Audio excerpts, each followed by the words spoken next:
Let's crack open a beer and share some thoughts.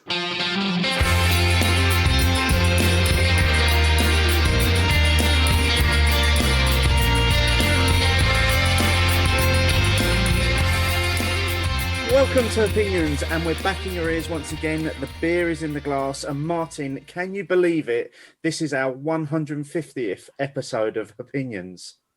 No, because the 100th doesn't seem that long ago, mate. I know. We rushed through the last 50, didn't we? Because we had that brief spell of doing weekly shows. But yeah, 150 episodes. So another landmark for us. 150. Sorry, everyone. No intention of stopping on our part. We're going to be going to 200 at least. No chance of our OCD allowing us not to do that. Oh, mate, I've already got the spreadsheet planning the 200th episode. Don't you worry. Of course you have, spreadsheet king. But to celebrate our 150th show, we're not alone. We have Robert Lindsay from 6 Degrees North. Welcome, Robert. How are you doing, fellas? Not too bad. Pleasure to have you here. And we have a beer in the glass already. I can't wait to get into this beer. Shall we dive in first and then let Robert introduce it? Yeah, absolutely. Cheers. Cheers. Cheers, guys. Thank you. Robert, perhaps you'd like to share with the listeners what beer we're drinking while me and Steve sit back and drink it. I first moved to Belgium in the late 90s and really got ensconced in the huge amount of beer, style and product that was available there. But if any of the listeners are that old, they'll remember back in the late 90s, there wasn't much kicking about in the UK that was worth drinking. And when you went abroad and travelled to Belgium, and I was living there and working there, it was just a huge eye-opener. And when we, a number of years later, we'll go back in Scotland and try to figure out what we're going to call our brewery. And we're sitting this central world brewing somewhere in Belgium, Brussels. We're 6 degrees north of that. So we were always born from the belief that, true passion, skill and diversity in product had originally come out of Belgium. Many other countries have obviously had huge histories and depth of product throughout their times, but Belgium really had held on to that and it's still part of their culture. So one of the first beers I ever drank over in Belgium was as a tourist in the Grand Place, and you go and sit in the outdoors cafe and you take out a mortgage and then you buy a beer. And but back then it would have been a Hoegaarden or something like that you would have bought. And Hoegaarden had a very interesting story, and it was Hoegaarden's really a place or a town, as many breweries are named after the towns that they're from. And Pierre Celis had sort of reinvented the white beer, the wheat beer, the beer blanche, if you like, the wheat beer. And he'd taken the style back in sort of late 70s and early 80s and taken it back to forward. Not died out, but it wasn't really brewed greatly. And in the UK, we know Hoegaarden. It's not as readily available now as it maybe was 15 years ago, with the growth of quality beers within our own market. But Hoegaarden was certainly there as a quality Belgian wheat beer, and it still is. It's still basically the benchmark that most people would sort of judge a Belgian wheat beer against. And so we went out to create one of those styles, setting up a brewery that was going to brew Belgian-style beer back in 2013. And when we first started, and it was wheat beer was the first beer that we ever actually brewed. Wanderlust, from the name of the beer is Wanderlust, 4.6 ABV, very, very low in bitterness, which is how you're imagined for the style, and really all been driven by the yeast and the various adjuncts and spices that are put into a Belgian wheat beer. And so we named it Wanderlust from the Wanderlust for travelling, and from my experiences of living and working abroad and coming back. And often you are very wanderlust for those early naive days of discovering all these different styles of beers throughout the country and travelling about it and really enjoying it, and bringing that information and style back to Scotland when I moved back. As I said, Wanderlust wheat beers, by definition, they have to have at least 40% wheat malt in it. We tend to use pure torrefied wheat nowadays. I think when we started, we probably had a bit of malt and a bit of torrefied wheat, but it's 40% torrefied now. And then other malt is 60% just base Pilsner malt. We don't use any ale malts or sort of more British type style malts. We tend to use purely Pilsner, keeping it very, very light, giving ourselves a reasonably complex sugar base out that the yeast can work on. We use a traditional Belgian wheat beer yeast, which will work really well in the sugars. So we'll eat up most of those. We'll probably only leave you with about 4 gravity points left, or 4 Smarties, as I like to call them. And that's all that's left in the beer. So it should be a very thin, refreshing product. Really ideal for lovely warm summer's day, sitting out by the barbecue or eating your mussels down the beach or whatever it is. And it's just a cracking product for that sort of thing. We brew it in a very traditional manner. We don't, it's not hopped in any. It is slightly hopped for balancing the bitterness, but there's no aroma hops in it at all. That's left to the 2 main adjuncts, which would be coriander and Kuruku orange. We have cut the traditional Kuruku orange out of it now altogether, and we've really used some base fresh fruits. So we would have pink grapefruit, lemon and lime in there now, and that would be fresh fruit that's added into a copper at the end of the boil to maintain that.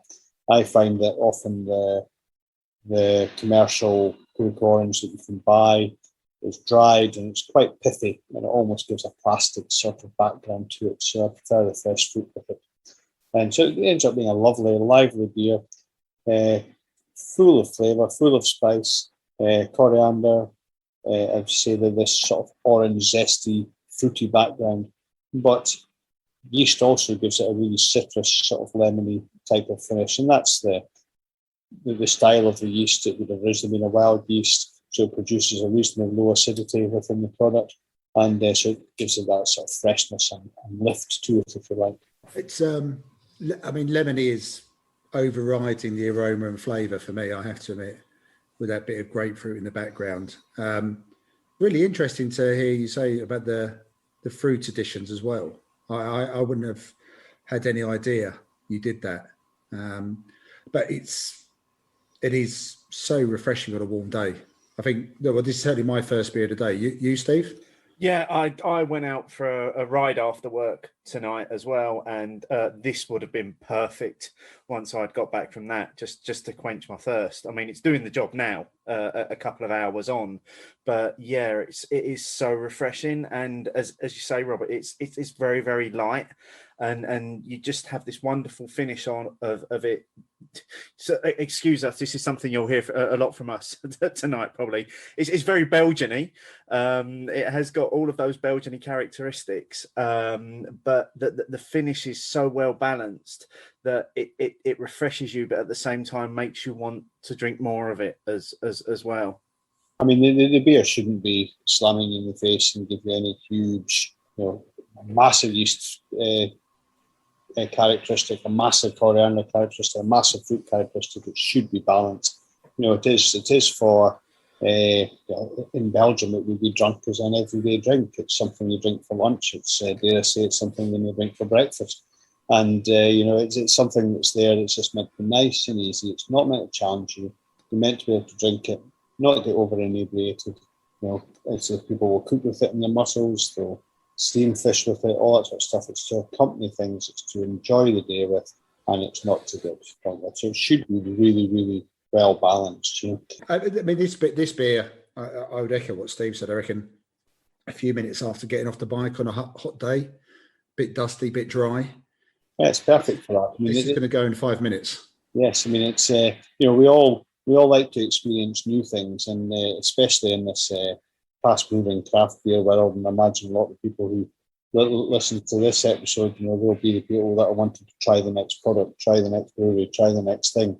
And often, you, even as a producer and owner, a person who loves his product, how often do I go back and drink a Wanderlust now? But not a few times, but the time that I'll finish outside our pub in Stonehaven, lovely, beautiful day in the harbour wall, and I'll go and get a Wanderlust half pint off the draft, and it's like, that's why I do it. it's just great for that. It's wonderful. So how old is this beer now? This particular one in the bottle, no, it's we designed it's our first beer. We did all our trial brews, all the various beers they want to make it in styles. I tended to focus on style initially, so we would do a Wanderlust, the wheat beer Wanderlust, a saison, which at that time was called Four Saisons, which is now called Brevet. And then we would do a Hopclassic, which was like that, a modern Belgian IPA, if you like. We did the stout as well, which is a bit like a Hercule stout. And then we would do, we started barrel aging with that in 2013 as well. So we were trying to cover off all the various styles that were there. Now, as breweries evolve, everybody wants to challenge themselves and do different things. We reflect a lot of the modern beer scene within the UK as well. But we still stay close to our roots with a lot of our core products, such as Wanderlust and Hopclassic and our Brevet. Brevet's a long distance cyclist and French term. And, it's we love to brew in those styles. So we designed the beers back probably 2012, thereabouts, when we were doing all the development and little tasting panels. And that was lots of fun. It's when we were brewing beer, not to be a business, but just to be people who loved the product and wanted to, take a glass, drink it, say you've made it, share it with friends. And that had always been what I'd wanted to do when I came back from Belgium. I didn't want to just open a brewery. That's why it took me quite a number of years to get the brewery. And I had a restaurant before that, then I had a restaurant and bar and hotel. And because it was really important to serve the product to people and be part of culture and not just make a beer, put it in the box and send it away. For me, it was always very important to go from designing and making the product all the way to someone actually drinking it and sitting there in an environment with food, with friends, and enjoying that overall cultural experience. So did your beers ever make their way to the restaurant you had as well? Yes. No, let me think. Well, we've evolved it. We started with the restaurant in 2002, and I was there for about 10 years. In that interim, 5 years through that, we got a local hotel, bar and restaurant, all in the same building, a few miles down in our hometown, and we still have that to this day. With the restaurant, it was sold after a number of years because it was, it's like your first baby, and if you're not spending all the time there, then you sort of feel that you're not giving it everything that you used to. So it bore very heavy on the shoulders for life eventually, and it was given to somebody else to love. So what was the moment when you was in Belgium that you thought, you know what, I need to move back to the UK and open a brewery? It was just a bit of timing, really. There for about 3 odd years, and started getting a little bit bored with what I was doing. I'd travelled around all of Belgium. I'd been to all the neighbouring countries. I'd been going further and further afield in search of different beers, different breweries. We'd been across the width and breadth of Belgium from the province of Luxembourg, to Liège, Limburg, the Flanders, the Ardennes, everywhere from the Brussels city and things. And it was just a whole cultural experience of taking it in. I'd been lucky enough to meet up with, home brewing just wasn't a thing then, because back in 2000, why would you? You had all these beers. They were very, very readily accessible, huge variety of styles at a very, very affordable price. So why would anybody do it at home, But I eventually found a guy who was going to teach a local community, and I got involved with that. And we ended up just brewing some really, really top quality beer out of a 200-litre kit. And it was like, well, you can actually do this. It's possible, And from there, that sparked my interest in educating myself in brewing. And then obviously with the eventual goal to, was it to brew on a commercial scale? I think it probably was, but it was never viewed as something I really wanted to make money from the brewing side. It was just really a passion, if you like. And other parts of my life would provide the income to live, if you like. What was it about in particular the Belgian style of beers? Was it just that there was such a wide range of different styles available that really attracted you to that and made you say, yes, I want to be inspired by this sort of beer? For me, it was from coming from Scotland, dare say the UK, back in 1999, and in Scotland it would have been Tennent's. Down in England it would have been Carling or Carlsberg. Whereas you went to Belgium and they used a close fermenter. They used really, really interesting products and malts and hops and spices, and there were so many different styles. Even more than that, it was part of their culture, and that was something totally new. And from what we had in the UK, and I'm not saying that we don't have a beer culture, we didn't have a beer culture, but we didn't have it accessible at all levels realistically. It wasn't part of almost everybody's daily life. Do you think that because you're north of the border, and obviously the real ale side of things was definitely more prevalent down south of the border, do you think that also impacted your view of the UK beer scene as well?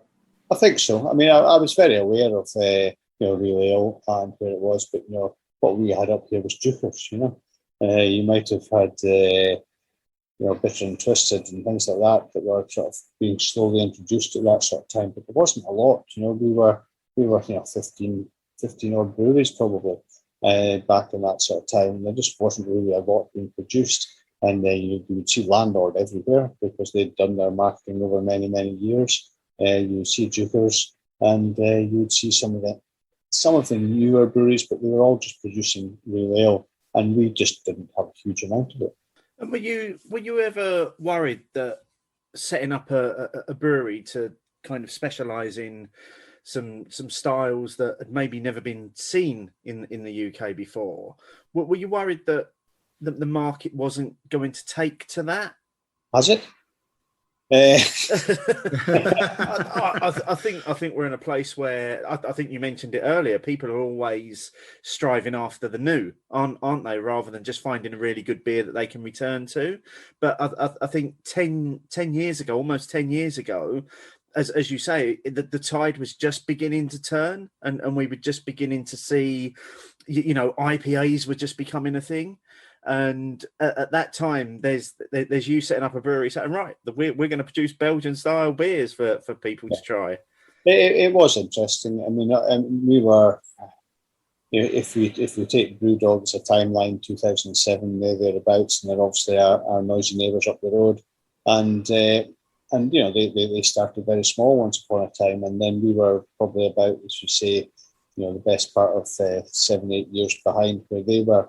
If we had started back in 2002, when I actually wanted to do it, there probably wouldn't have been a hope in hell if there had been any commercial viability of our product at all. And every other year since we started brewing, everybody writes their end of year diaries, and they're all going on like, next year it's going to be Saison, or the next year it's going to be Belgian something, or it's always said it's going to be. But the UK craft beer scene has evolved in its own way now, and it's found its own direction. And whilst the products that we had traditionally brewed are accepted, they are dabbled with, they are drunk, they are bought, it's probably not the type of product that you buy every single day. And and if I'm talking, probably in the main to the people who'll be listening to this broadcast, how often are you going out and buying a Saison every other day? Is that the beer that you keep back the fridge because you're going to drink? Is the Wanderlust Wheat something there that you're going to put in the back of the fridge because you're going to drink? It's probably not. So you are buying these products every so often out of interest. You will enjoy them, and you may well go back to them on the odd occasion. But it's not something you're buying any great volume of. And so that's really, a brewery like ours who was focusing purely on Belgian styles has really had to evolve if we were going to grow and create opportunity for our staff, if you like, and the business to grow. While you've been telling us everything about your background and stuff. Me and Steve have managed to crush the Wanderlust and open the Hopclassic as well. It was only a 3:30 after all. Any final thoughts on the Wanderlust, Steve? I really enjoyed it. I wouldn't normally go for a wheat beer. It's not one of the styles I generally tend to go for. But I did actually really enjoy that. I enjoyed all of the coming together of the various elements into producing what is just a very, very light, drinkable, refreshing beer. What about yourself, mate?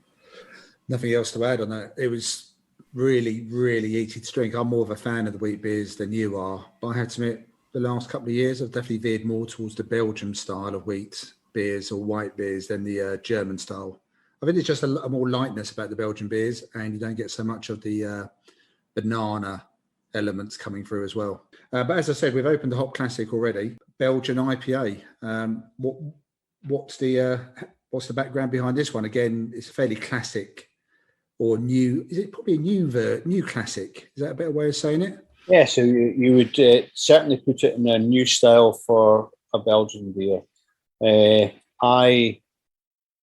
So back in 1999, moved to Belgium, sat in the Grand Place drinking wheat beer, being a tourist. Finally found my flat about 15, 20 kilometres outside of Brussels. Went to a local cafe there, ordered a Rodenbach from the menu. Very swiftly spat that back out immediately, as that was just absolutely disgusting. And but it's obviously, once you've educated yourself and the palate has come round, it's an absolutely classic and beautiful beer. But then, you start to do your tourist thing, and they were having an open doors day, so companies were inviting the public into their businesses. And I happened upon the Rank Brewery and went in there, and we were offered an XX bitter. And this just changed the perspective of what beer was. Now, if you'd put an XX bitter, I know we've touched on that Scotland didn't really have a huge real ale scene like England might have, but I still defy you to have put this lovely, cold 6.2, I can't remember exactly, but it's just over 6% complex product next to a reasonably warm real ale, and I would have almost defied anybody to say that they were even in the same league. It just really blew my mind away as the complexities with it. And I bought a lot of this beer and just sat and drank it over the next few weeks, searched out the local beer shops in Brussels that were specialising in some of the smaller, more startup breweries that were around. And it was awesome. People would come and visit. They have to drink this. They have to drink this. Have to search it out. And it was just really in a class of its own. And this would have probably been the first Belgian classic IPA, if you like. And now there are quite a number of other products that are brewed in a similar vein. Especially you've got brews like De La Seine, for instance. And it was always a comforting thing when De La Seine started brewing.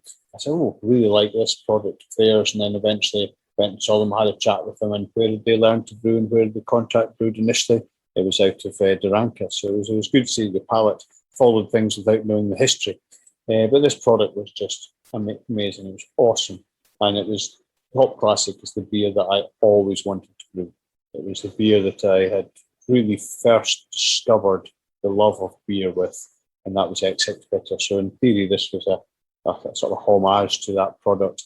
It took me a lot of research, a lot of chatting to various people, a lot of visits to the brewery, and just really, really studied and broke down the process, the product, and what they were doing with this beer. Now, Hopclassic is unique. It is its own product. It's not a direct clone of XX Bitter. It has our own stamp on it, and I'm very proud of it because of that. But even to this day, when our next beer will be doing a Quebec or however we pronounce that lovely Norwegian yeast. But that's a different product altogether.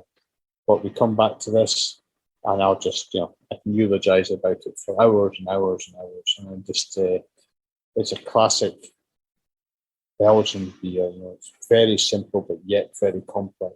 It's all about yeast profile. It's all about the malts and having a complex sugar base. So you can have something that's really well attenuated, really drinkable. It then allows what nowadays people would suggest is not a very complex malt and or hop bill, but yet the way in which it's delivered through the actual product and being able to marry the very, very distinct yeast profile with a very, very simple malt bill and a very, very simple hop profile and have those come together in something that's complex, I think is what really typifies good Belgian brewers and the skill that they have in the way in which they try and deliver their products.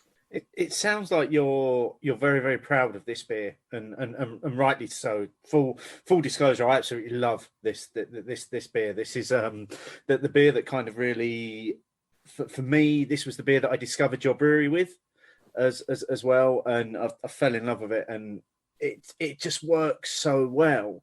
As you say, the flavors, everything is balanced. You've got this beautiful Belgianiness sitting in the middle there, and then you do have this lovely dry bitterness on the finish as well. So it's got all those wonderful characteristics that you look for in an IPA, but then you've got all this added complexity going on with all the specialist yeast and everything else that's going on in there. I mean, there's a couple of interesting things about it when you actually drink it, and and if you understand the way in which the beer is made, it only enhances, I think, the complexity of it. There's only one hop in there, and it's delivered at 7 different points throughout the actual brewing process, which allows it to really build up and layer really, really well through it. And it's Hallertau. Hallertau doesn't have a great profile. It's a noble hop. It's something that the Belgians and Germans throw in their beer as an afterthought. It in a UK term, or an American term, it's almost an afterthought, but yet it's there in its complexity. The malt bill, there is one malt in it. It's Pils malt, and that's it. Nothing else. And then you've got one yeast strain. And when we trialed the brews, and it's a different yeast strain from what Durang could use, but we trialed it and we brewed it with quite a number, and this was the one that just really hit the mark for us. And along with the water profile that we have, mixing the yeast with the malt, the water profile and the simplicity of the hops, it just creates its own style, and it really defines the brewery's style, if you like. So if we are brewing with this yeast, which would now be our house yeast, and we brew with that in quite a number of products, people can pour a beer reasonably and say, that's a 6 degrees north beer. And really, when we were doing all our sitting down and working out, doing our trial brews, while we're going to brew, as a typical, I suppose, educated home brewer, you go away and you try and match the water profile to the region you were trying to do that. We did that with each of the beers. And we sort of said, well, what are we trying to do, What are we just trying to match styles, or do we want to create a brewery that has its own style? And so really what we did was we then randomized our own water, looked at what we had, and there's a reason why Scotland brews the beer it does, because it's got this beautiful soft water, and why don't we just stick with that? Why don't we use it? And so we don't actually alter our water at all now. We just use lovely natural soft water, and that mixed with the yeast, which is another interesting one. It's actually WLP 570, so it's a Duval yeast effectively, and Duval yeast took its journey with all the Scots over to Belgium when we were over helping them out during the war. Sorry. I was going to say that's a lovely synergy with the background to Duval. Yes, and it is great. So, this yeast came out of a McEwen's bottle and was cultured by Duval, or the Moorgat Brewery at that point, to produce beer for the Scottish troops. So they had something that was similar in profile to what they were doing. And it was obviously dark beers at that point, and there's probably 5 or 6 different yeasts in the bottle at the time, but this is the one that they've cultured and taken down. So effectively, we repatriated the yeast back to Scotland, and that's our house yeast now. But ultimately, we trialled the beers, we trialled them with various yeasts, and this is the one that we felt worked best, and it just so happens there's a decent story around it. in the last 10 years, obviously you've set up a brewery and you've become very well established. How was that journey for you? Was it plain sailing when you set out, and have you grown steadily over that time? We have. It was interesting. We were fortunate enough to have the hotel, bar, and restaurant, and so we had somewhere to put beer with. We had customers that were very willing to try product.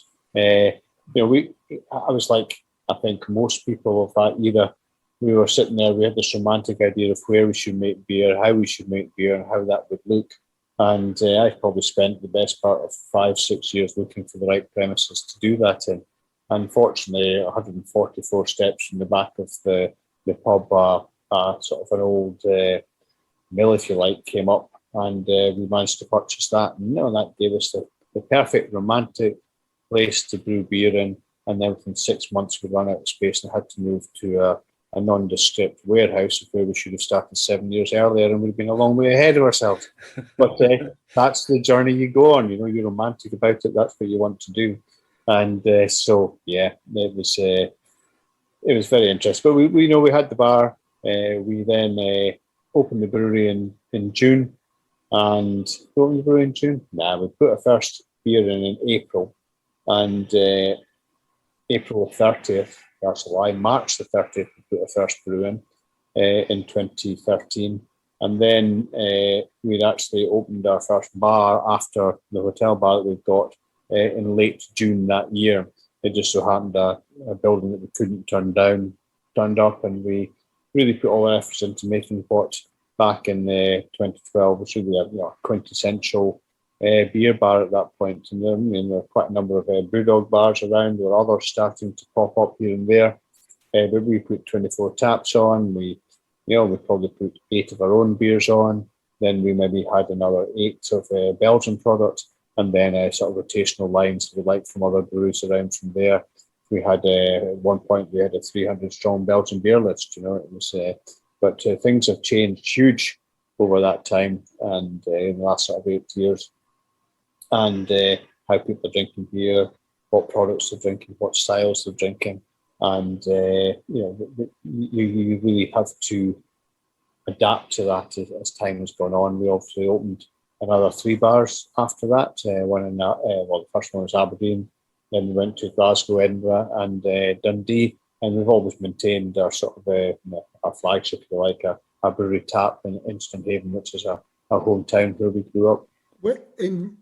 Forgive my ignorance. So where is Stonehaven, say, in relation to? Is it Aberdeen the closest? Aberdeen's the closest. I always find it quite funny, the difference between south of the border and Scotland. Scotland is a huge place, realistically. And it's always a bit like Stonehaven near Edinburgh. You keep getting that question. It's a bit like going to Canada and you ask if you're just going down to the shops and you take a 2-hour drive. But we are about 15-20 miles south of Aberdeen, and in a lovely seaside fishing village.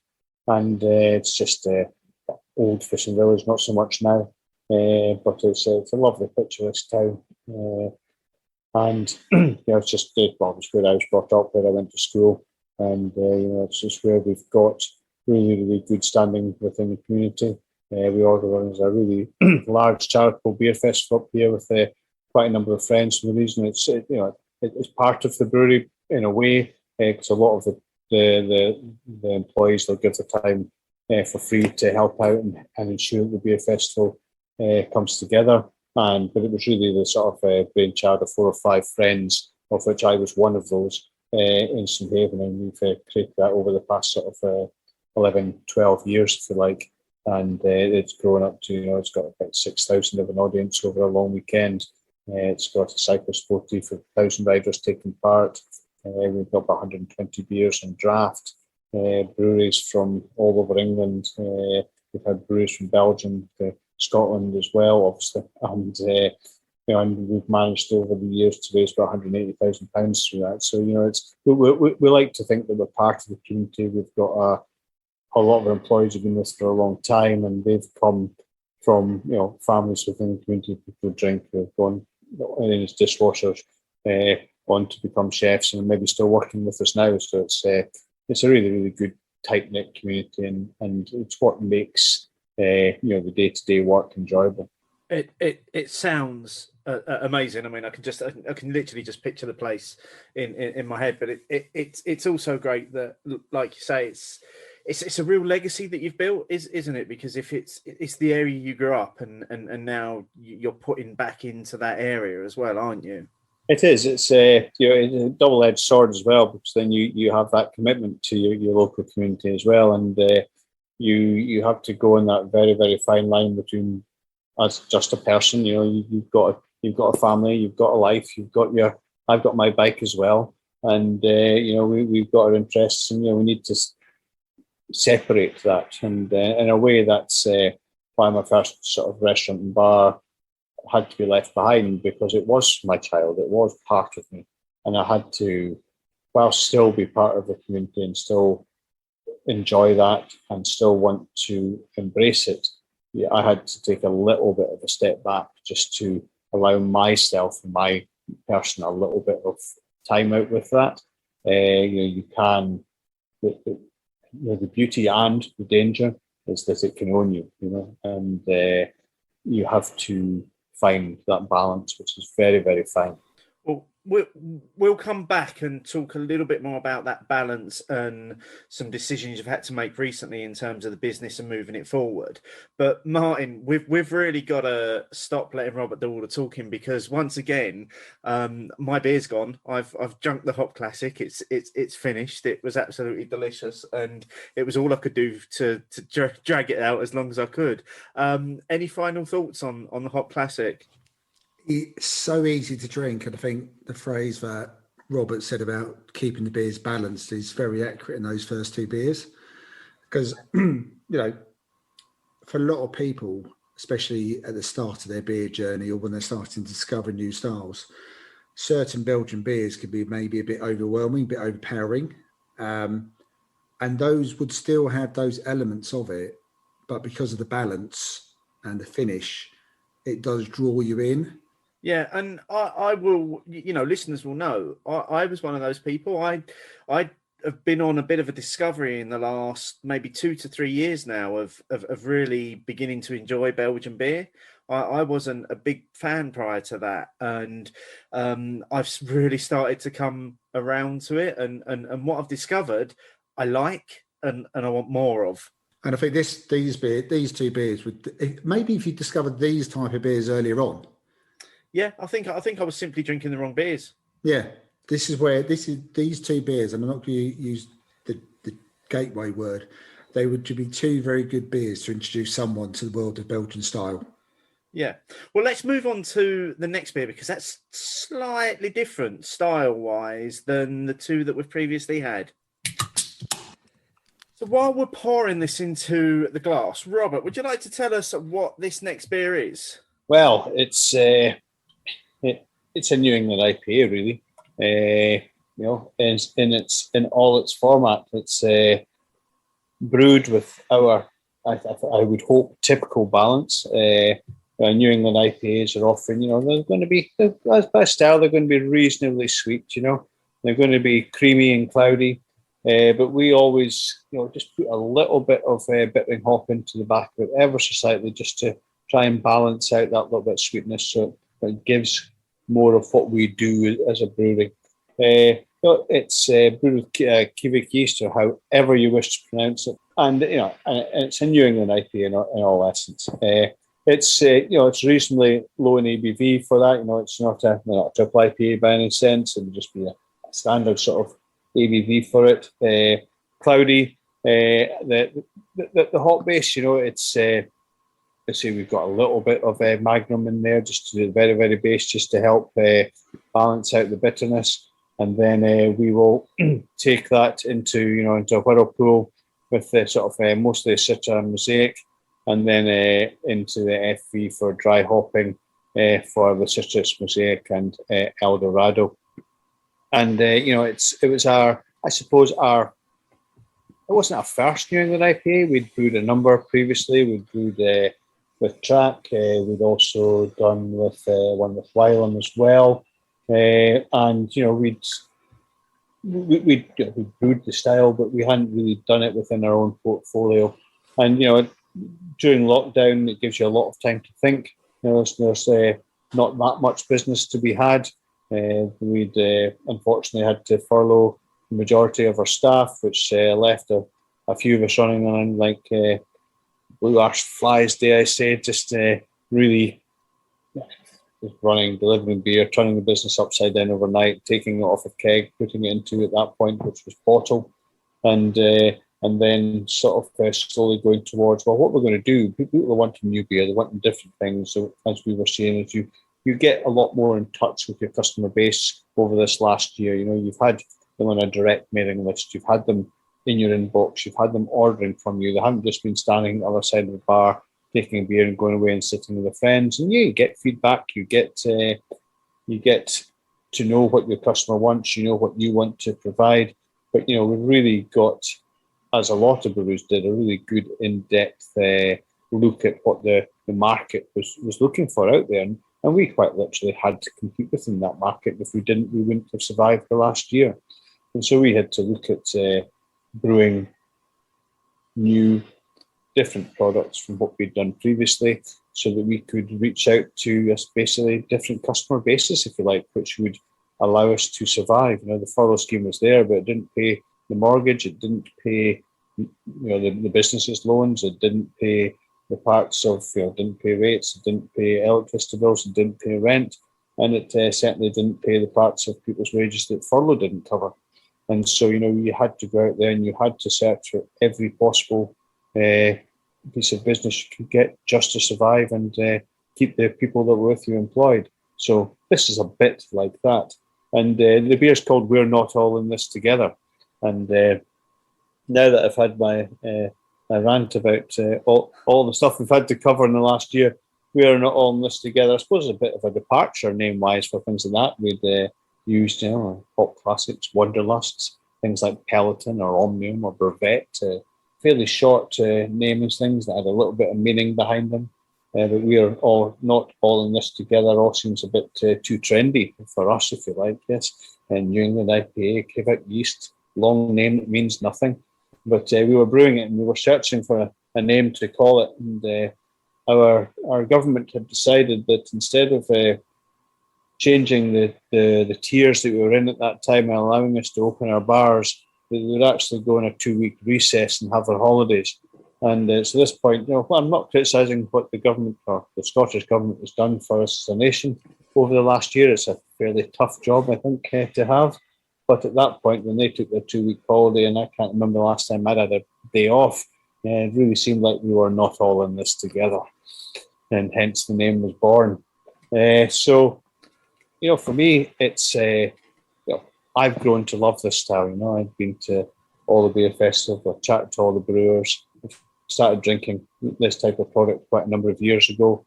And, like everything, palates evolve. I mentioned earlier, I hated that Rodenbach, the very first one that I drank, and now, a good old Flemish red, just brilliant, can't take me away from it, And when I first started, I suppose, drinking these styles many years ago, it was like, well, I'm not sure, that's a bit sweet, it's lacking a bit of complexity possibly, the hops are all right in it, but, brewers and the skills have evolved over that period of time. There are quite a number of others like We Will Do that have started to put a wee bit of bittering hop in at the bottom of that just to balance out a wee bit, take a wee bit of that cloying sweetness back. And the hops have improved, the availability, the turnover of that hops. People are using things that are a lot fresher than they would have been previously. And actually, you can get a good product out of it. And dare I say, your tastes can change slightly, your palate evolves, and you end up with making products like this. And we've got a triple IPA in just now, which will get dry hop God knows how many times. And we're now on to this was our first iteration of it, but we're now on to our just about through our fourth iteration of this with different hops. Very few of them will be single hop, but we tend to try and play with it, tend to blend it a bit, and try and search for that balance. Whereas often a single hop can just be just a bit rough around the edges, if you like. But I suppose it was us entering or coming along with the rest of the craft beer wave, if you like. We'd got in, I suppose, reasonably early doors and had done our own styles. But, you know, it was almost a needs must thing. You know, we'd brewed styles like this in collaborations with other brewers, like I mentioned earlier.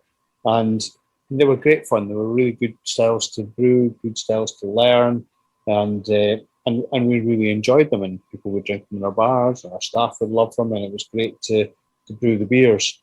But now, with a change in our customer base over the last year, and the fact that people were buying local, delivering direct, we had to broaden our base or not have customers. I think you've made some really interesting points there, but I'm very curious to know what Steve thinks of the New England IPA. Our listeners will know that this is far from my preferred or favourite style. I wouldn't ever necessarily choose to drink one if I was in a bar, but what you've produced here is a beer that's got the characteristics of a New England IPA. So, you know, by the look and the aroma, it's 100%. There's a little bit of sweetness on the nose. The initial taste, it's really soft, it's pillowy. And then you do start to pick up some soft tropical notes. There's a little bit of a sort of like a mixed fruit squash going in there. Again, really well balanced towards the finish. And then you do just pick up the slightest little hint of bitterness, which for me brings it back round to being a beer that I'd probably drink again.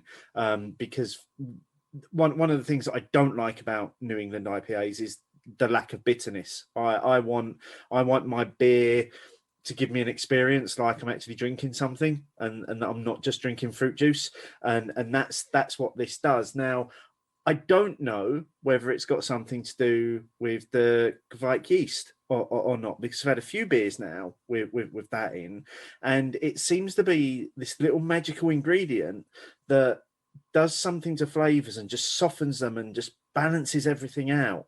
There's really something quite special with that yeast.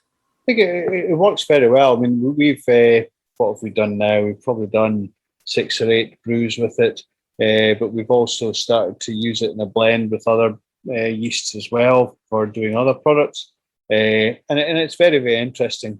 This one would have been a good old Voss, if you like, which is probably one of the more populous and available ones there is in the market. But we did temper its temperature, so we didn't allow it to go too far, if you like. So we kept that bits in check. It was just sort of early 30s we allowed it to go to.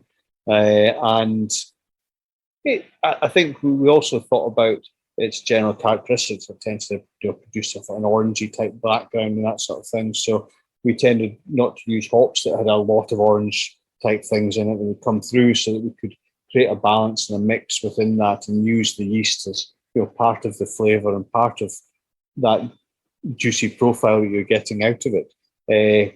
And again, it's a balanced product. It's there to be drunk, and again, if you have too much hops in the product, even the modern styled massive pillow juice bombs, how many of that can you take in the background?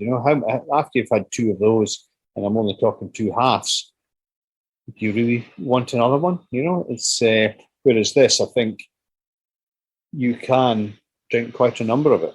As you say, it's got that bit of balance and the ever such slight bitterness just at the end of it, which it gives you a more traditional beer, if you like. Yes, it's more of what a mind would expect.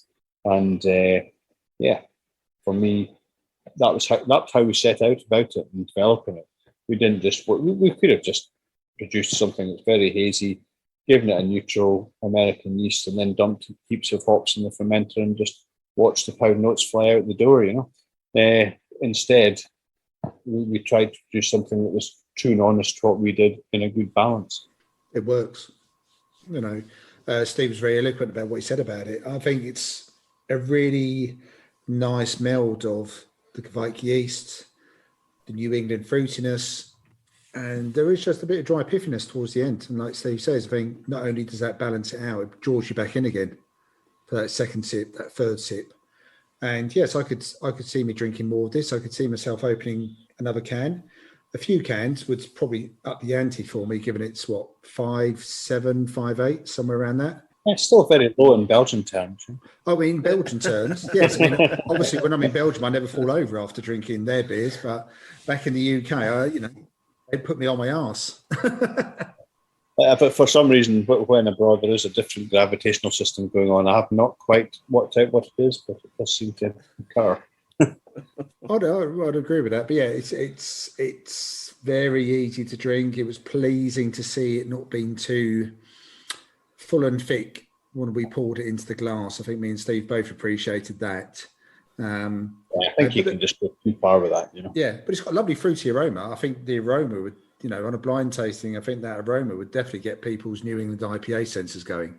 Yeah. So it's really quite refreshing as well.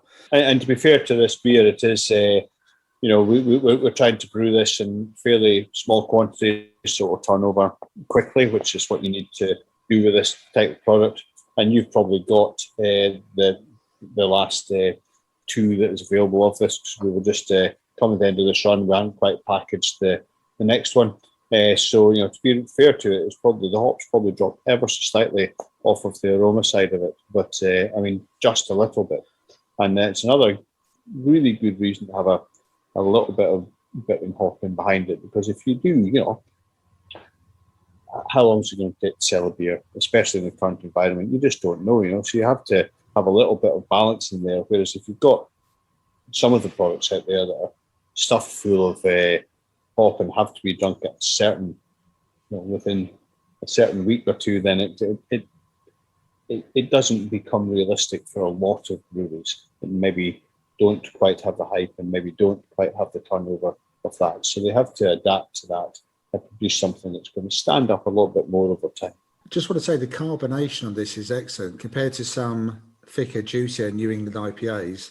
The head on this is really rather nice, and the carbonation is nice and gentle. It's almost champagne yeast like going through it. Yeah. One thing that's interesting with our brewery, we don't filter anything, and we obviously wouldn't be filtering this beer, but we also naturally carbonate everything. There's no forced carbonation or anything. There's no bright beer tanks, nothing like that. So the carbonation you have in your can, in your glass, is the carbonation that we generated during fermentation. And it's and we've always done that. And I believe it rounds off your product very, very well. And if you force carbonate, it's different. It's different. The tension of CO2 is totally different, and it gives you a different mouthfeel. And and CO2 has flavour at the end of the day. And this is created by our beer. I mean, it's the first of the 440 cans, but I am still in danger of it evaporating, I have to admit. So same here. We should probably crack on to this week's question. Opinions, opinions, opinions, opinions. Which was based on the topic of cans and sizes, and basically asked the question, bigger beers in smaller cans. Now, I think this was a ball that was started rolling a couple of shows back when we had Combi on from Round Corner, who was advocating putting big beers in small cans. And obviously with 6 Degrees North recently moving into canned goods and actually having a bit of a mixture of 330s and 440s, we thought tonight would be the ideal opportunity to talk about this particular subject. So, the question was bigger beers in smaller cans. We had 334 votes on this. 74.6% of people said yes, please. 25.4% of people said nope, bigger the better. So, first comment, Chicken Dipper at Graham Solander. It really doesn't matter to me at all. There's a perfect moment for any beer, whatever the size. You need to plan ahead a little bit more for a 440 of a 13% stout, but it's hardly a chore.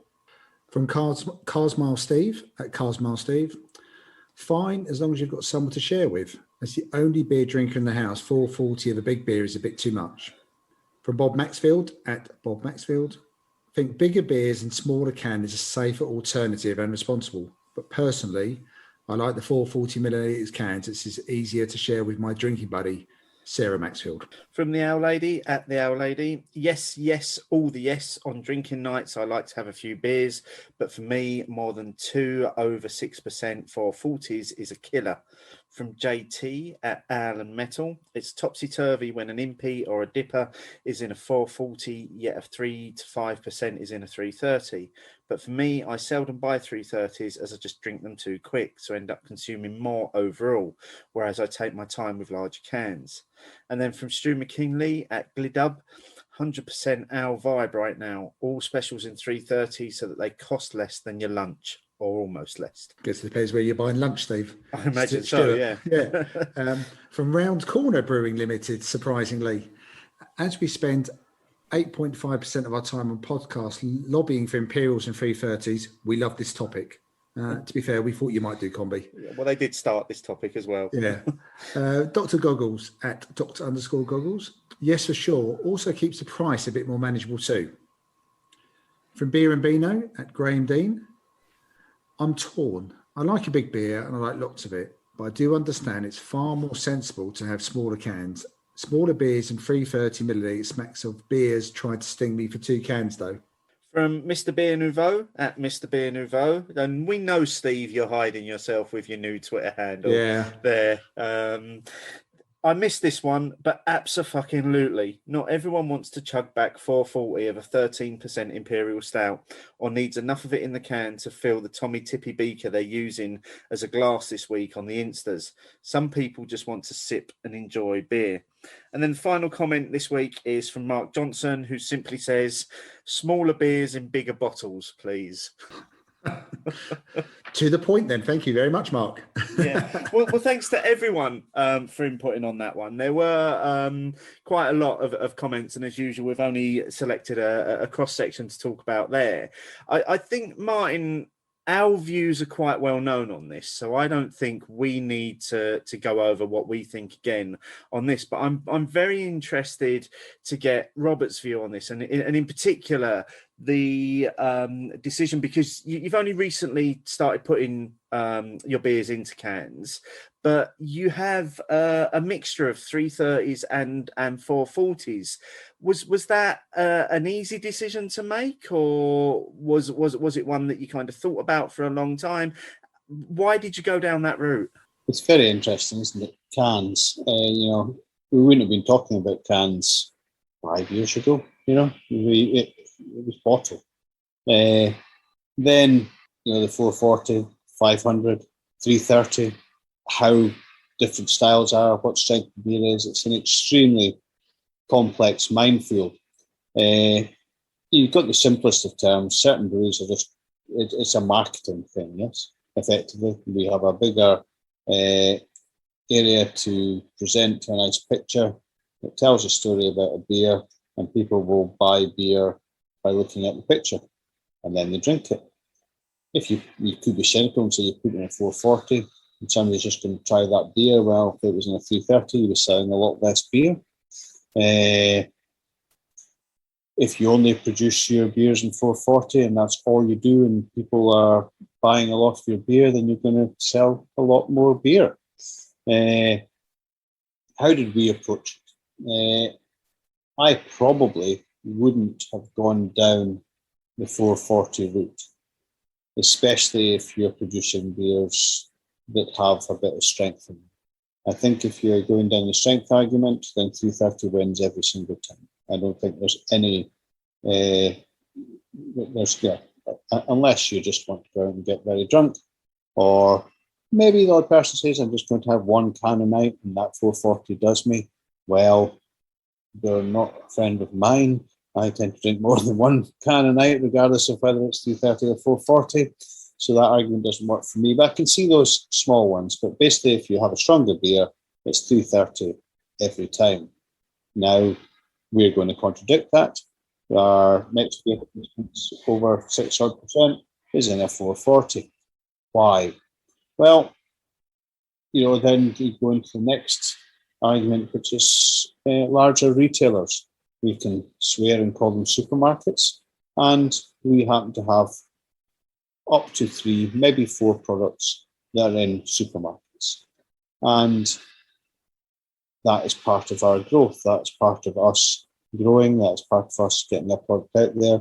That's part of us increasing our sales, and part of us being able to provide jobs for people and grow their careers. And without diversifying in revenue streams, be that through a bar, be it through export, be it through a larger retailer like a supermarket, or small independent bottle shops, or direct people through internet sales, then we don't grow in the same way, especially in such a competitive marketplace. We have to pursue every revenue stream that's available to us if we're going to continue to grow in the way in which we want to support our employees. And to do that, we went into supermarkets, and supermarkets are taking 330s from us. And I know that there is a move in quite a number of supermarkets now to be looking at 440s, but it's not necessarily the dominant size that is there. That certainly isn't yet. And for me, it also precludes quite a number of customers because they're sold at a higher price point as opposed to 330. And that means at the end of the day, beer is for an everyday person to drink, and that's what it should be, and it should be accessible. So we had a supermarket where we had to put 330s into.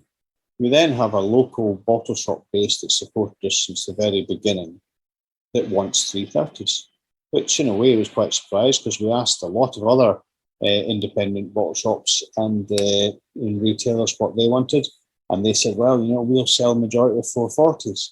So then we were caught between a rock and a hard place. We were caught between having to support, wanting to support the people that supported us locally, and they wanted 330s. Then we had the wider distribution network throughout Scotland that wanted 440s, and down into our, what shall we call it, our internal export market, England, etc., and they want 440.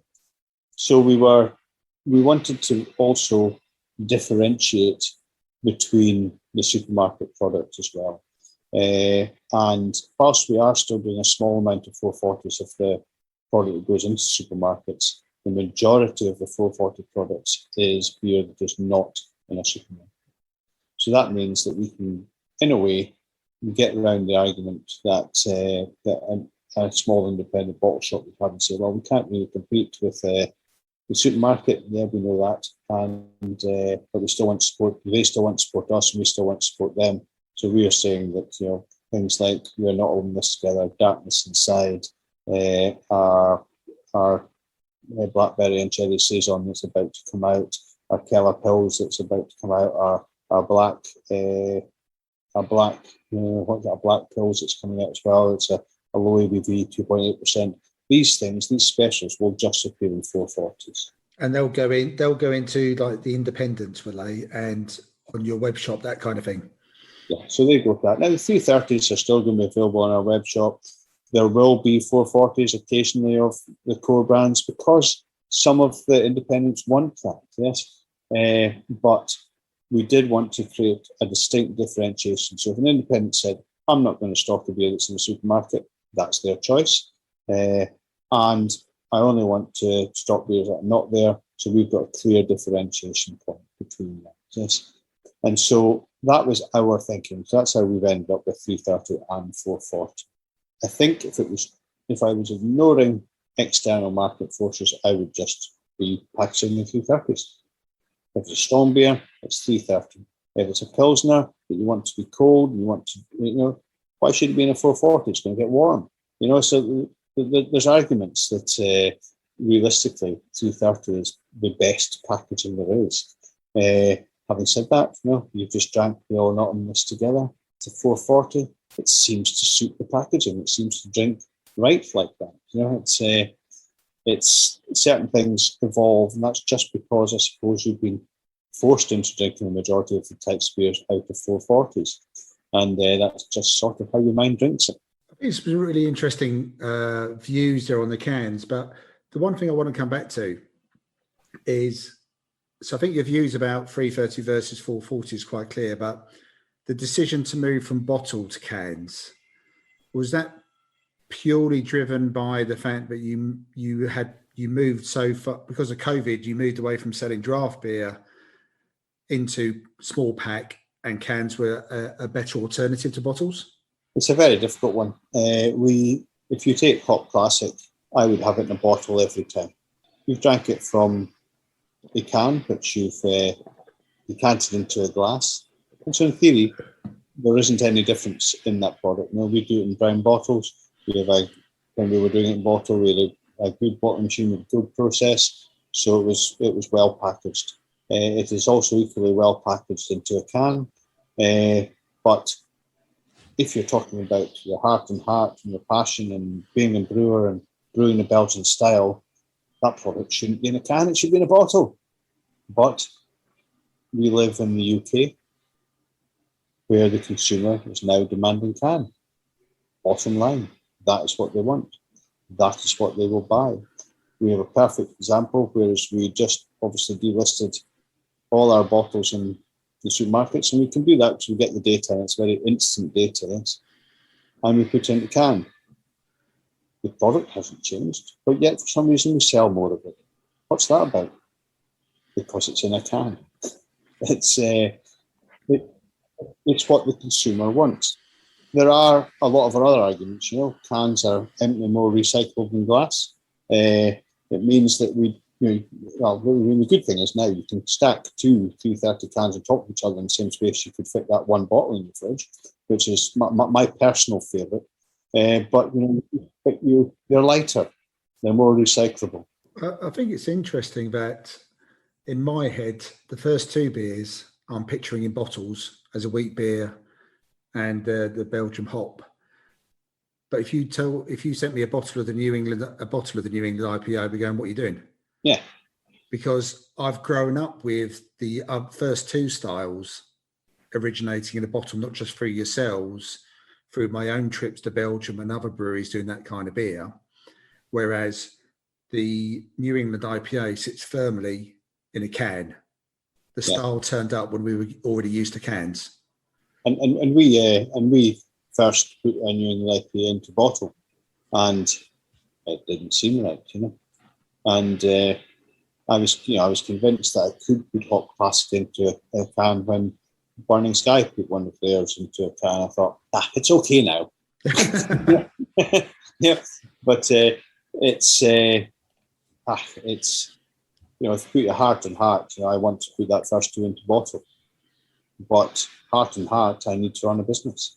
I love my product, but at the same time, we also need to be ecological.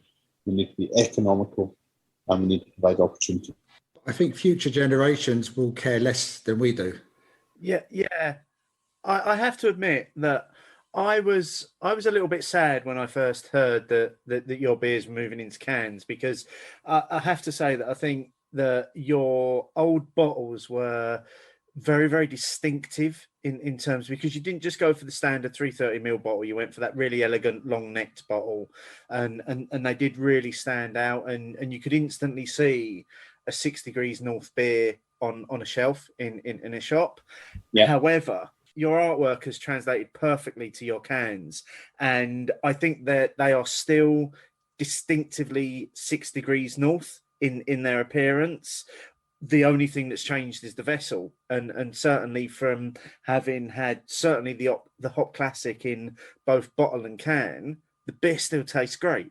I was convinced I was going to struggle to drink Hopclassic out of can. I thought I destroyed my life, and destroyed his life. And to be fair, it's perfectly acceptable. It's more than acceptable. It's still the same bloody product. It just happens to come out of a can, And ultimately, you're going to pour it into a glass, or you should do, yes. There's no reason not to drink beer. Not all in this together. Keep it New England IPA out of the tin. That's fine, but go on. Don't drink the Hopclassic out of the tin. Please put it in a glass. There is a real message there. I've finished the 440 Kvik New England IPA. Same here, yeah.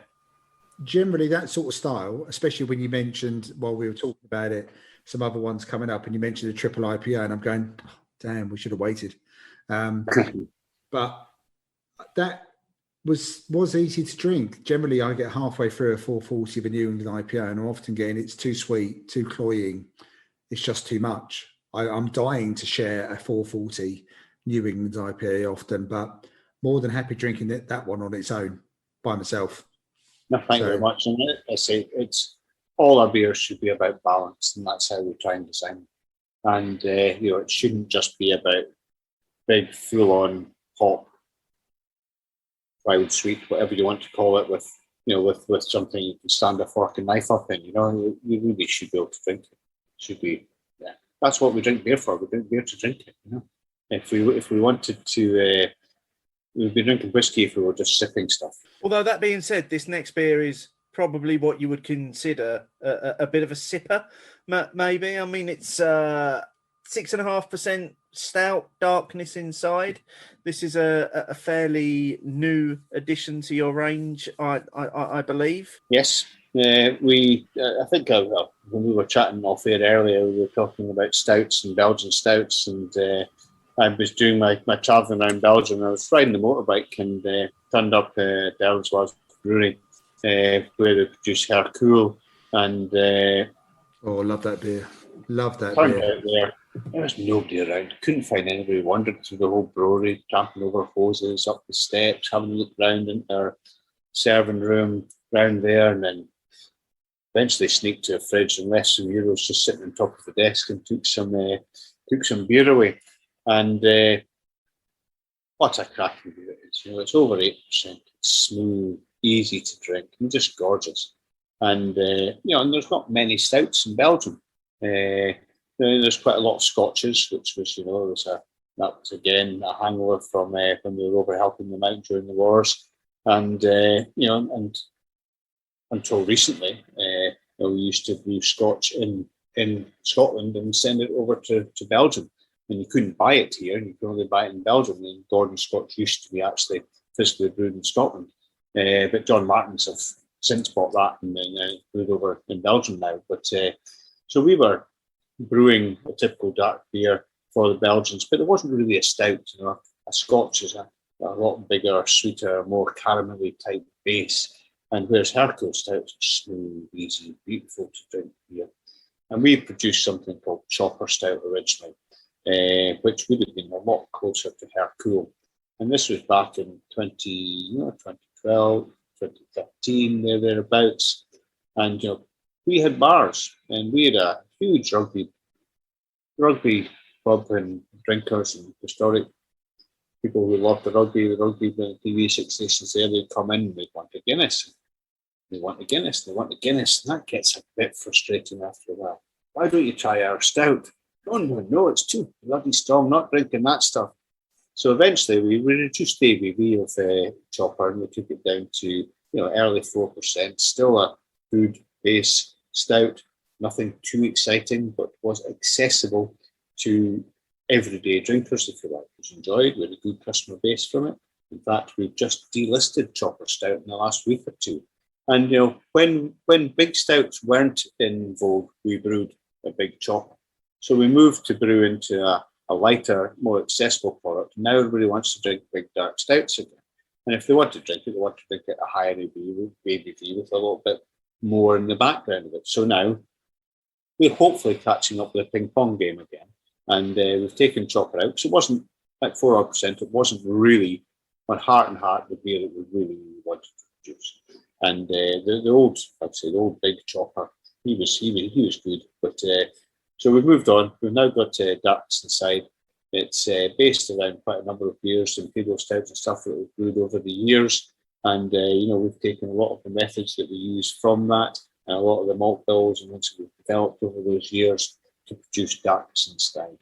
Now, it doesn't have coconut in it. It doesn't have any blooming coconut. It doesn't have any chocolate. It doesn't have any biscuits or bananas or anything like that in it. It's just a good old stout, It should be smooth. It should be robust. It should have a reasonable body to it. It should have, a reasonably, dark, sort of toasty bitness towards the end, but still smooth, still accessible, still drinkable. And it shouldn't really reflect the 6.5, 6.6% that it is. Yes, it should be quite easy to drink. Now, it's a great product. Things like some of the dark malts are just put into the spars. They're not in the mash, things like that. Using dehusked burnt malts and that sort of stuff, things from Wyerman, various different things, DRCs and all that sort of stuff. Really quite a complex malt bill, almost the total opposite of what Hopclassic is. And but really trying to build that up in a layered fashion that gives us something smooth and inaccessible and quite Moorish for a stout bill. It's not imperial. It's not up 9, 10, 11%. It's delicious. I can definitely see the nod to the Hercule Stout. There is definitely a bit like you said, the Hopclassic was a nod to XX Bitter. I can definitely feel the Hercule Stout. It is, it's got lots going on. It looked lovely in the glass when we first poured it as well. Creamy head, slightly darker than you might expect. It's probably, from the way you described it, almost feels like it's the more complex beer to make and almost tastes the simpler. Yes, very much. But to get a stout to taste simple and together can sometimes be difficult for people, because they're just used the dark point malts too much and they're just not really blending things off and rounding the edges off too well.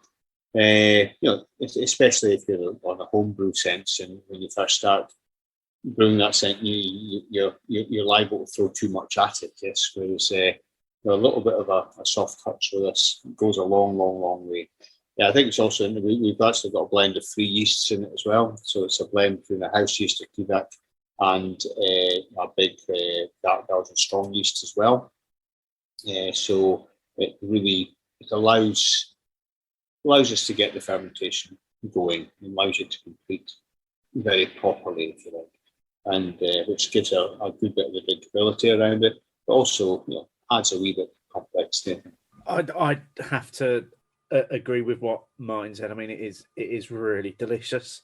It is soft and smooth, and then about halfway through you start to get some of the very light roasted notes. They're not overpowering in any way, and it finishes velvety smooth, but at the same time it's almost got like a dark chocolate bitterness to it going on, and just a subtle hint of sweetness on the finish. It's so well balanced in terms of all those flavors and ingredients just playing so nicely together. It makes it incredibly Moorish. And again, this is one of those that it's in a 440 can and it's 6.5%. This is dangerous. It is very, very dangerous, Steve. And it's actually, the beers have been different as well. The 4 beers that have been presented to us tonight. So again, first of all, thank you very much again, Robert, for sending them through to us. And they are very different. And despite everything Steve and I have said about 330s versus 440s, I'm sitting here sipping this. The evenings get a little bit darker, and I'm thinking, why didn't you put this in a 500 now? Yeah, For goodness sake. I wouldn't have wanted this in a 330. I would have been very, very upset with this in a 330 because I want this amount of it. That's the thing, and it's so difficult, isn't it? Because you never know what you're going to get, and therefore you never know how much of it you're going to want. Yeah, it is wonderfully smooth, and again, the carbonation, the conditioning that's coming out from the can is really good. And that's what I'm really enjoying. It's not. I know you said you don't force it anyway, but it doesn't feel forced. And it's not. It has to be part of it. It has to be smooth. All the beers tonight, the carbonation levels will be ever slightly different, and that's to suit the style of the product. The Wanderlust is going to be slightly higher. Hopclassic is probably going to be close to Wanderlust, if not slightly higher, because it's got really tight CO2 bubbles generated from that yeast, and it's just beautiful for it to dance off the tongue. Whereas the New England Ipa and the stout, they're both going to have slightly lower carbonation levels because there's more in that product to allow that to carry through and give you that mouthfeel without just having the CO2. And if you have a larger amount of CO2, it tends to detracts from the flavours and the mouthfeel and the experience that you're going through with the product. And I think what I like to do when we do a tasting like this is I like to ensure that we've got a wide range of beers, and we almost drink it like we were going through the day. So we start with Wanderlust for lunch, and then we're just sitting down after dinner, just enjoying a Hopclassic there, just really refined, really replete, really enjoyed the stuff. then we're moving on, a bit of conversation, and we're not only together and doing an IPA, a bit of throwaway, a bit of fun. And then at the end of the night, we're sitting down having that one last glass of whiskey or glass of wine, or in this case, darkness inside, a nice round stout. And as you say, 330 of it would probably have just not been enough. I love that analogy that you've just presented us there of taking us through a day's worth of drinking, and you're right. Each of those beers matches that occasion, that matches that part of the day that you're at, and that's fantastic. In terms, I mean, this is only really a snapshot of the range of styles that you produce as a brewery as well. Now, at this point, we would normally say to a brewery, particularly when they're a guest, what are your plans for the future? What's next for your brewery? But I know recently you've had to make quite a tough decision, haven't you, in terms of 6 Degrees North, and you've actually downsized your operation, haven't you? We have done. I mean, obviously the last 15 months has been difficult for everybody out there. In whatever industry, there are some features and off licenses seem to have boomed, but there are a lot of industries out there, more than just hospitality, that have found it very, very hard in the last sort of 15 months or so. And it does give you a lot of time to reflect on what is important. And growing our business and going through the journey and producing the beers that we loved and employing the people and creating opportunity, and constantly challenging yourself to move forward has been exciting. It has been lots of fun, but the whole industry has changed. When we started brewing, I can't remember exactly when it was, but I know when it was, but how many breweries were? But say there was maybe 40 breweries, maybe 50 breweries in Scotland at that point, and there's 4 or 5 times that now. And it would be the same if we were in England and or the UK as a whole, and it's an extremely competitive market. And during the last months, we've focused solely on our domestic, but I really mean our direct local market, and it's really been rewarding. Very, very challenging, so we've had to adapt, and customers have been few and far between as it comes to volumes and that you would have done previously. But it makes you think. You reinvent what you do in that period of time, and you see there is a way forward, and you see the rewards from what's there. You see what's important. You see what staff are important. You see what part of the business is important. And dare I say it, I'm 10 years further on from when we started the brewery now. I'm not a young or an old 30, early 40s person. I'm now moving into my 50s, and life does change.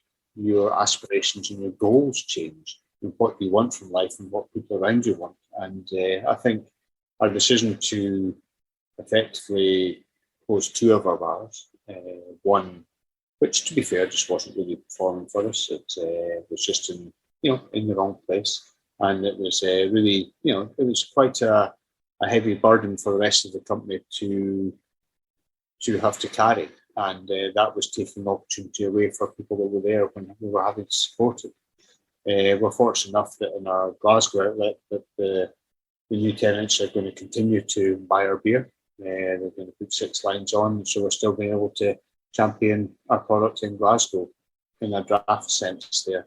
We still have our bar, we still have our Dundee bar, but they're within a lot less than an hour's drive from where we are at the brewery. And we still see that as being very local to what we do. It's always been very important for us to support that. We have our beer festival here, we have our local market, we have our brewery, we have the people we employ there. We love producing the products that we do. We love reaching out to the people that enjoy them. And ultimately, we really love running the Marine Hotel as well. We have 6 rooms, we have a restaurant, we have a really good wet-led bar, and it's just a great environment for people to come and drink. It's lovely to see people enjoy it. I'm sure it's a decision that you didn't take lightly. And as you said there, you thought about all elements of the business and how they all work together. So in terms of the brewery side and the beer, what are the plans for the next year or so? Are there new beers coming? Are there special beers coming? Is it just a consolidation of what you've got right now? I mean, on the brewery side, actually, I don't really see being a huge difference from the amount of beer we produce, the styles that we produce, the core range that's there. Okay, we've introduced the canning line during the lockdown. We've rebranded, we had the can line, and we've reduced our footprint within Scotland a little. But ultimately, I don't think it will change the amount of beer that we produce. We're already seeing some good uplift from our rebranding and new products and the change of vessel, if you like, and even more so the fact that we're producing more diverse range that appeals to a broader customer base. And dare we say it, things like New England IPAs, big dark stouts, and a blackberry cherry saison appeals to a lot of what your listeners will do as well. So it's about. We have a very local base of people who will drink Pelton day in, day out, that will drink Wanderlust day in, day out. But, as I've said before, the strength of the brewery in the future will be having many different customers and different streams from that perspective, and producing the new products that we're going to do in the future. I said that, blackberry chason, black IPA, a lovely, sort of very gently dry hopped Moretti Pils we're going to put out shortly. The Darkness Inside is just off the shelf. We're about to do the fourth iteration of a cubic IPA.